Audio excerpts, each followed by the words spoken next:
കണ്ണാടിയിലൂടെ നോക്കുന്ന ആലീസ്. ഒരിടത്തൊരിടത്ത് ഒരു മുറിക്കുള്ളിൽ ഒരു പെൺകുട്ടി താമസിച്ചിരുന്നു. അവളുടെ പേരാണ് ആലിസ്.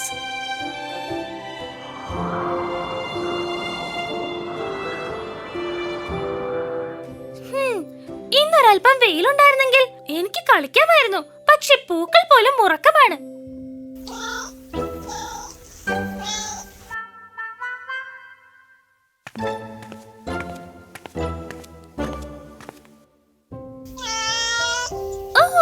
കിറ്റി, എന്താണിത്?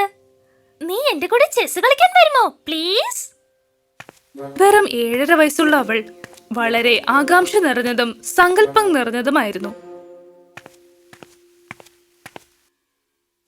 അങ്ങനെ തന്നെ നീ റെഡ് ക്വീൻ ആയിക്കോളൂ.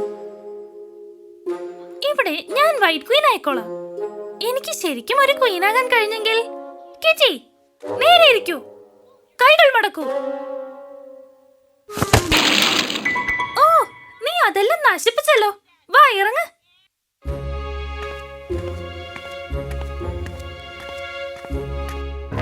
നോക്ക് കിറ്റി, നീ മര്യാദക്കിരുന്നില്ലെങ്കിൽ ഞാൻ നിന്നെ ഈ കണ്ണാടിയിലൂടെ അപ്പുറത്തേക്ക് വിടും. ആ മുറി നമ്മുടെ മുറി പോലെ തന്നെയുണ്ട് അല്ലേ? അത് നമ്മുടെ മുറി അല്ല എന്നുള്ളതൊഴികെ. പുസ്തകങ്ങൾ അവയെല്ലാം പുറകിലേക്കാണ് എഴുതിയിരിക്കുന്നത്. എന്റെ വലത്തെ കൈ ഇടത്തെ കൈയായി മാറിയിരിക്കുകയാണ്. ആലിസ് വളരെ ആകാംക്ഷയോടെ ആ കണ്ണാടിയുടെ അടുത്തേക്ക് ചെന്ന് അതിനെ തൊട്ടു. പക്ഷെ അവൾ അതിനുള്ളിലേക്ക് പോയി.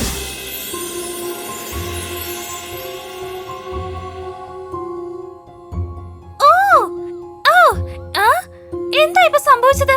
ഞാൻ ഈ മുഖം നോക്കുന്ന കണ്ണാടിയുടെ അകത്താണോ ഉള്ളത്? അവൾ ആ കണ്ണാടിക്കുള്ളിലെ മുറിക്കുള്ളിലേക്കാണ് വീണത്.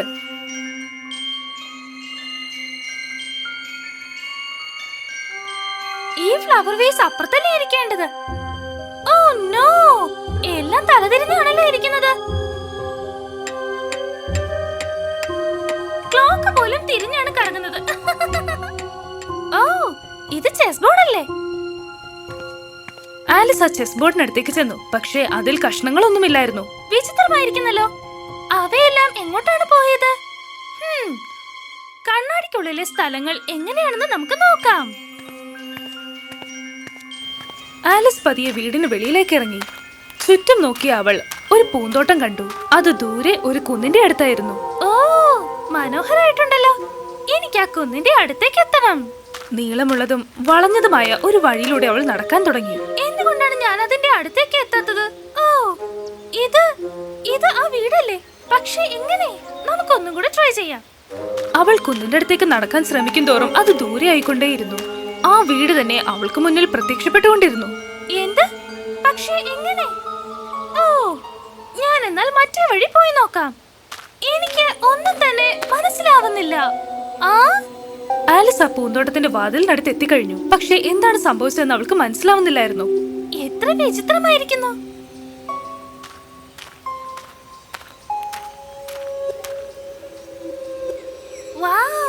മനോഹരമായിട്ടുണ്ട്.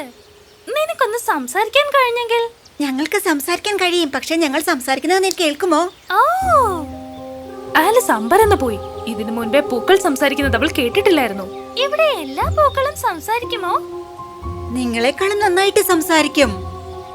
നീ വിനോദം നിറഞ്ഞൊരു പൂ പോലെയുണ്ട്. നിന്റെ കളർ കൊള്ളത്തേയില്ല. നിറത്തിലൊന്നും ഒരു കാര്യമില്ല, അതിന്റെ ഇതളുകളിലാണ് കാര്യം. ഇവളൊരു വിനോദസഞ്ചാരിയാണ് കേട്ടോ. എന്റെ സ്ഥലത്തുള്ള പൂക്കളൊന്നും സംസാരിക്കില്ലായിരുന്നു. അവിടുത്തെ സ്ഥലത്തെ കുറിച്ച് എന്തു പറയുന്നു? വളരെ കട്ടിയായിട്ടുണ്ട്. അതെ, ശരിയാണ്. കൂടുതൽ പൂക്കളും മൃദുലമാണ്. അതുകൊണ്ട് തന്നെ പൂക്കൾ എപ്പോഴും ഉറക്കത്തിലായിരിക്കും. എനിക്ക് മൃദുലത വളരെ ഇഷ്ടമാണ്. നിനക്കൊരു കാര്യം അറിയോ? നിന്നെ പോലെയുള്ള ഒരു പൂ ഇവിടെ തന്നെയുണ്ട്. അതും നിന്നെ പോലെ ഇവിടെ നടന്നുകൊണ്ടേയിരിക്കും. അതിനർത്ഥം ഇവിടെ മറ്റൊരാളും കൂടി ഉണ്ടെന്നല്ലേ? അവളെ കാണാൻ എങ്ങനെയിരിക്കും?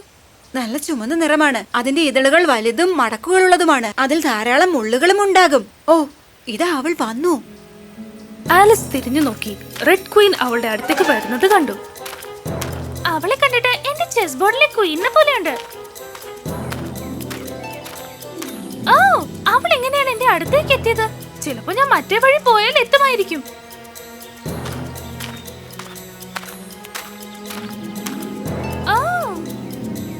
എന്നോട് ഓ എന്ന് പറയരുത്, അത് വളരെ ക്രൂരമാണ്. ആലിസിന് ഇപ്പൊ മനസ്സിലായി, ഈ ലോകത്ത് എല്ലാം തലതിരിഞ്ഞാണ് ഇരിക്കുന്നത്. എന്നോട് ക്ഷമിക്കൂ മഹാറാണി. നീ ആരാണ്? ചോദിച്ചിട്ട് നന്നായി ഉത്തരം പറയൂ. ഓ ഓ ഡിയർ, എന്റെ പേര് ആലിസ് എന്നാണ് മഹാറാണി. ഞാൻ കണ്ണാടിയുടെ മറുവശത്തു നിന്നാണ് വരുന്നത്. ഒരു വിദേശിയാണോ? പിന്നെ നീ എന്തിനാണ് ഇങ്ങോട്ട് വന്നത്? ഞാൻ ആ കുന്നിന്റെ അടുത്ത് എത്താൻ ശ്രമിച്ചതാണ്, പക്ഷേ പിന്നെങ്ങനെ ഇവിടെ എത്തി? എന്തായി പറയുന്നേ? എന്റെ കൂടെ വരൂ. എന്താണ് സംഭവിക്കുന്നതെന്ന് മനസ്സിലാകുന്നതിന് മുന്നേ തന്നെ ആലിസും ക്വീനും കുന്നു കയറാൻ തുടങ്ങി. മഹാറാണി, ഒന്ന് ഒന്ന് ഒന്ന് നിർത്താമോ? നിർത്താനോ? നമ്മളവിടെ എത്താറായി. മരങ്ങൾ അവരെ താണ്ടിപ്പോയി. പെട്ടെന്ന് തന്നെ അവരൊരു സ്ഥലത്ത് നിന്നു. ആലിസ് മുൻപോട്ട് നോക്കിയപ്പോൾ അവൾ അമ്പരന്നു പോയി. ഇത് കണ്ടിട്ട് ഒരു ചെസ് ബോർഡ് പോലെയുണ്ട്. അതെ, അവിടെ ഒരു നദി കരയെ വലിയ ചതുരങ്ങളായി തിരിച്ചിരുന്നു. എനിക്കും ഒരു ക്വീനാകാൻ കഴിഞ്ഞിരുന്നെങ്കിൽ എനിക്കതിന് സാധിക്കുമെന്ന് നിങ്ങൾ കരുതുന്നുണ്ടോ? വളരെ എളുപ്പത്തിൽ. പക്ഷെ അതിന് നീ ആദ്യം ഒരു കരു നീക്കണം. ഒരു രാജകുമാരിയാകാൻ നീ സ്ക്വയർ 8ലേക്ക് എത്തണം. ഞാൻ നിന്നെ സ്ക്വയർ 3 വരെ എത്തിക്കാം. 4th സ്ക്വയറിൽ എത്തണമെങ്കിൽ നീ ട്രെയിനിൽ കയറി പോകണം. പക്ഷെ നമ്മൾ എവിടെ? ആ, വേഗം വേഗം വരൂ. വേഗം വരാനല്ലേ പറഞ്ഞേ? ആലിസിന് അവളുടെ കാല് കഴിക്കുന്നതായി തോന്നി. പക്ഷെ പെട്ടെന്ന് തന്നെ അവർ ട്രെയിനിന്റെ അടുത്തെത്തി. ആ, ഇതാണോ ട്രെയിൻ? മഹാറാണി, ഓ, അവരെങ്ങോട്ടാണ് പോയത്? നിങ്ങൾ ട്രെയിൻ നോക്കി ഇവിടെ നിൽക്കുവാണോ അതോ അകത്തേക്ക് കയറുകയാണോ? ഓ ഓ അതെ, കയറുകയാണ്. ട്രെയിനിൽ കയറണമെങ്കിൽ താഴെ എന്തിനാ നിൽക്കുന്നത്? ട്രെയിനിലേക്ക് കയറൂ. ആലിസ് അങ്ങനെ ട്രെയിനിലേക്ക് കയറി. അവൾക്ക് ചുറ്റുമുള്ള ജീവികളെ നോക്കി അവൾ അമ്പരന്നിരുന്നു. പക്ഷെ അവരും അവളെ നോക്കുന്നുണ്ടായിരുന്നു. ഒരു കൊച്ചുകുട്ടി ഈ ട്രെയിനകത്ത് കയറിയിരിക്കുന്നു. ഇതിനെ കാണാൻ വിനോദം നിറഞ്ഞ ഒരു ജന്തുവിനെ പോലെയുണ്ട്. ഇവളൊരു ടൂറിസ്റ്റ് ആയിരിക്കുമോ? അവൾക്ക് ചുറ്റുമുള്ള ജീവികൾ അവളെ പറ്റി പറഞ്ഞുകൊണ്ടിരുന്നത് കൊണ്ട് അവളുടെ ട്രെയിൻ യാത്ര നീളമുള്ളതും അസ്വസ്ഥമായിരുന്നു. ഒടുവിൽ അവൾ ആ 4ാമത്തെ ചതുരത്തിന്റെ അടുത്തെത്തി. ഭാഗ്യം, ഞാൻ എത്തി. ഇനി ഞാൻ എങ്ങോട്ടാണ് പോകേണ്ടത്? നിനക്ക് എങ്ങനെ അങ്ങനെ ചെയ്യാൻ കഴിയുന്നേ? എനിക്ക് അങ്ങനെയൊന്നും ചെയ്യാൻ കഴിയില്ല. അത് ട്വീഡിൽ ഡാം ആൻഡ് ട്വീഡിൽ ഡി അല്ലേ? നീ ഏതാ? നമ്മളെന്തിനാ എങ്ങനെ അടികൂടുന്നേ? ഇവരാരോ? എനിക്കിവരെ അറിയത്തേ ഇല്ലല്ലോ. ഞാനാണ് ആലിസ്. ആലീസ് എന്നാരോ? എനിക്കറിയില്ലല്ലോ. എന്നാൽ അവൾ കൊള്ളിയെ പോലെയുണ്ട്. നിങ്ങളും കൊള്ളന്മാർ തന്നെയല്ലേ? നിങ്ങൾക്ക് എങ്ങനെയാണ് സ്ക്വയർ? ഞങ്ങൾക്ക് പാടാനറിയാം. നിനക്ക് കവിതകൾ ഇഷ്ടമാണോ? എനിക്ക് നിങ്ങളെ രണ്ടുപേരെ പറ്റി അറിയാം. പിന്നെ പോയതിലുള്ള റാറ്റിലും അറിയാം. റാറ്റിൽ? ഇപ്പോഴാ എനിക്ക് നിന്നെ ഓർമ്മ വന്നത്. എല്ലാം പോയി. ദാ നോക്ക്, എല്ലാം നശിച്ചു. ഓ, നിക്ക്, എങ്ങനെയാണെന്ന് പറയാമോ? ഓ, എന്താണിത്? ഓ, അതെല്ലാം നശിച്ചു പോയി. ഓടിക്കോ ഓടിക്കോ. ഓ ഓ, പേടിച്ചു വിറച്ച ഇരട്ടകൾ ആലിസിനെ ഒരു മരത്തിന് പിന്നിൽ ഉപേക്ഷിച്ച് ഓടിപ്പോയി. കാറ്റ് വളരെ ശക്തമായിരുന്നെങ്കിലും വന്നതുപോലെ തന്നെ വേഗത്തിൽ അത് അപ്രത്യക്ഷമായി. എന്താ ഇത്? ഒരു ഷോൾ ആണല്ലോ. ആ ഷോൾ വിട്ടുകളയരുത്, അത് എന്റേതാണ്. ഓ, ഇത് വൈറ്റ് ക്വീൻ ആണല്ലോ. പക്ഷെ അവള് കാണാൻ വിചിത്രമായിട്ടുണ്ടല്ലോ. അതെ, വൈറ്റ് ക്വീൻ വളരെ വൃത്തിഹീനമായിരുന്നു. അവളുടെ വസ്ത്രങ്ങൾ വല്ലാത്ത രീതിയിലാണ് ധരിച്ചിരുന്നത്. അവളുടെ മുടി ജട പിടിച്ചിരിക്കുകയായിരുന്നു. എന്റെ ഷോൾ തരൂ. ആ വൃത്തികെട്ട കാറ്റ് എന്റെ കല്ലെന്നും അടർത്തിയെടുത്തതാണ്.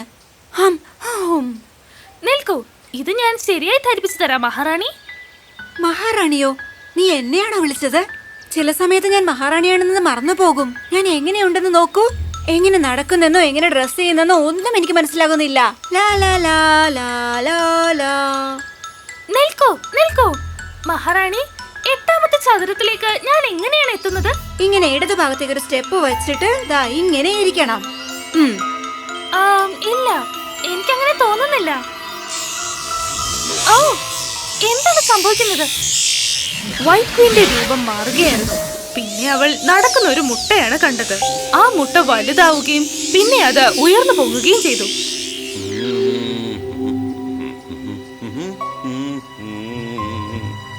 ഓ, എനിക്ക് നിന്നെ അറിയാം. നീയാണ് ഹംറ്റി ഡംറ്റി. പറ്റി ഞാൻ നിന്റെ ബുക്കിൽ വായിച്ചിട്ടുണ്ട്. അതേതോ വലിയ ബുദ്ധിശാലി എഴുതിയ ബുക്കാണെന്ന് കരുതുന്നു. വെൽ, അത് അങ്ങനെയൊന്നും അല്ല. എന്റെ പേര് ആലിസ്. ഈ പേര് തീരെ കൊള്ളില്ല. ഇതിനെന്താ അർത്ഥം? എനിക്കറിയില്ല. അതുകൊണ്ട് എന്തെങ്കിലും കാര്യമുണ്ടോ? തീർച്ചയായും പേരിനൊരു അർത്ഥം ഉണ്ടാവണം. എന്നോട് വേറെന്തെങ്കിലും ചോദിക്കൂ. അതിരിക്കട്ടെ, നിങ്ങൾ എന്താ ഇവിടെ ഒറ്റയ്ക്കിരിക്കുന്നത്? ഇതൊക്കെയാണോ ഒരു ചോദ്യം? ഇപ്പൊ എന്റെ കൂടെ ആരുമില്ല, അതുകൊണ്ട് തനിച്ചിരിക്കുന്നു. പ്ലീസ്, ഇത് ഏത് സ്ക്വയർ ആണ്? നിങ്ങളുടെ കയ്യിൽ എത്ര വിരലുണ്ടോ അത്രയും. അപ്പോ ഇത് 5ാമത്തെ സ്ക്വയർ ആണോ? ഒരു പക്ഷെ ആകാം, അല്ലാതെയും ഇരിക്കാം. ഓ ഹോ ഹോ ഹോ ഹോ ഹോ ഹോ. ഹംറ്റി ഡംറ്റിയെ കൊണ്ട് ആലിസിന് മതിയായി. അതുകൊണ്ട് അവൾ തിരിഞ്ഞു നടന്നുപോയി. അങ്ങനെ അവൾ 6ാമത്തെ ചതുരം എത്തുകയും അവിടെ എത്തിയപ്പോൾ അമ്പരന്ന് പോവുകയും ചെയ്തു.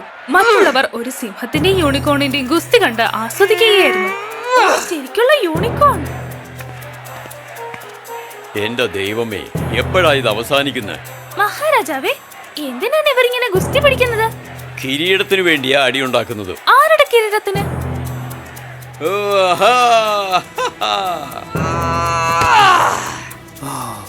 ഇന്നത് മതി. ഇതിനു മേളിൽ എന്നെ കൊണ്ട് പറ്റില്ല. അതെ, പക്ഷേ നീ എന്നോട് തോറ്റിരിക്കുന്നു. യുദ്ധം അവസാനിച്ചു. എന്റെ പ്ലം കേക്ക് എവിടെ? ഓ, അത് ശരിയാണല്ലോ. ആ പ്ലം കേക്ക് വേഗം എടുത്തുകൊണ്ട് വരൂ. മോളെ, ആ കേക്ക് മുറിക്കാൻ നോക്ക്.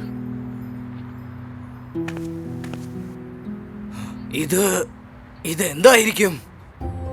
ഞാനൊരു മനുഷ്യനാണ്. ഞാനിതിനു മുന്നേ യൂണിക്കോണിനെ കണ്ടിട്ടേ ഇല്ല. ഞാൻ ഇതിനു മുമ്പ് മനുഷ്യന്മാരെ കണ്ടിട്ടില്ല, പ്രധാനമായും നിന്നെ പോലെ ഒരാളെ. എന്താ ആരും എനിക്ക് ഇതുവരെ കേക്ക് തരാഞ്ഞത്? ഞാൻ കേക്കിന് വേണ്ടി കാത്തിരിക്കുക. ഓ, ഞാൻ ശ്രമിക്കുന്നുണ്ട്. പക്ഷേ ഞാൻ മുറിക്കുന്ന ഓരോ സമയവും അത് തിരികെ ഒട്ടിപ്പിടിക്കുകയാണ്. അതെന്താന്ന് വെച്ചാ നീ ഇപ്പൊ കേക്കിനെ തെറ്റായ രീതിയിലാണ് മുറിക്കുന്നത്.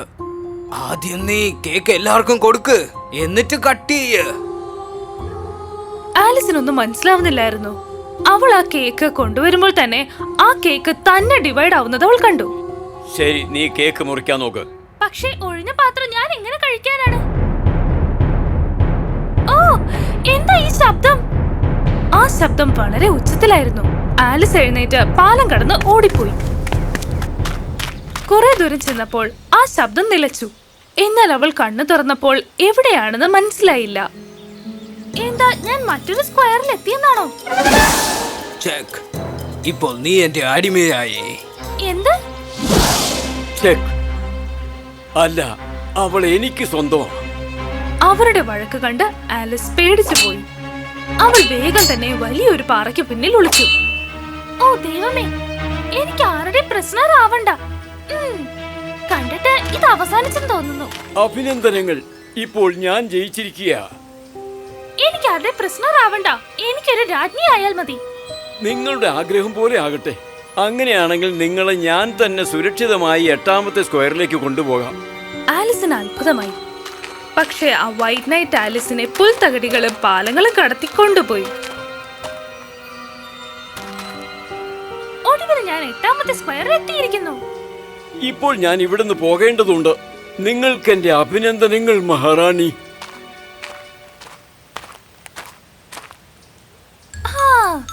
എന്ത് രസമാണ്. ഓ, എന്താ ഇത്? ഇതൊരു ക്രൗൺ ആണ്. ആലിസ് ആ മനോഹരമായ ക്രൗൺ നോക്കിയപ്പോൾ തന്നെ അവൾ അവളെ തന്നെ വലിയൊരു സിംഹാസനത്തിൽ ഇരിക്കുന്നതായി കണ്ടു. 2 രാജ്ഞിമാർ ഇരുവശങ്ങളിലും ഇരുന്നു.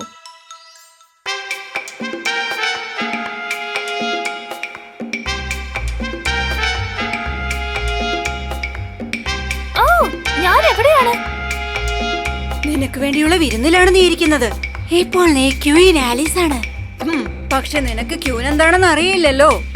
എനിക്കൊരു രാജ്ഞിയെ പോലെ പെരുമാറാനും അറിയാം. എനിക്കത് വിശ്വസിക്കാൻ പറ്റുന്നില്ല. ട്രംപേറ്റ്സ് വായിക്കുന്നവരോട് ഉടനെ അത് നിർത്താൻ പറയൂ. ശരി, നിർത്തൂ, നിർത്തൂ. പക്ഷെ ആലിസിന്റെ ശബ്ദം ആജ്ഞാപിക്കാൻ മാത്രം ശക്തമല്ലായിരുന്നു. കണ്ടില്ലേ, ബട്ട്ലേഴ്സിനോട് നിനക്ക് ഫുഡ് കൊണ്ടുവരാനായിട്ട് പറയൂ. ആലിസ് അങ്ങേയറ്റം പരിശ്രമിച്ചു. പക്ഷെ ഒരു ബട്ട്ലറിനും അവളുടെ ശബ്ദം കേൾക്കുന്നില്ലായിരുന്നു. കണ്ടില്ലേ, എന്റെ സഹായമില്ലാതെ നിനക്ക് ശരിയായ രീതിയിൽ ഒരു ക്യൂനാകാനേ സാധിക്കില്ല. ആലിസിന് ദേഷ്യം വന്നു. അത് കണ്ട് രക്ഷപ്പെടാനായി റെഡ് ക്വീൻ സ്വയം ചുരുങ്ങാൻ തുടങ്ങി. പക്ഷെ ആലിസ് കൃത്യസമയത്ത് തന്നെ അവളെ പിടിച്ചു. നീ എന്താ ഇങ്ങനെയായി പോയത്? എന്നാൽ വിചിത്രമായി ആ റെഡ് ക്വീന്റെ ആകൃതി മാറാൻ തുടങ്ങി. അവൾക്ക് ഭാരം കൂടുകയും മുടികൾ വളരുകയും ഒടുവിൽ ഒരു വാലും വന്നു. ആ കിറ്റി, ഓ അപ്പോ ഇതെല്ലാം ഒരു സ്വപ്നമായിരുന്നോ? ഓ കിറ്റി, ആ കഥ മുഴുവൻ ഞാൻ നിനക്ക് പറഞ്ഞു തരാം. വരൂ. ആലിസിന് സങ്കല്പം കൂടുതലായിരുന്നെന്ന് പറഞ്ഞില്ലേ? അതോ അതവളുടെ വെറും സങ്കല്പം മാത്രമായിരുന്നോ?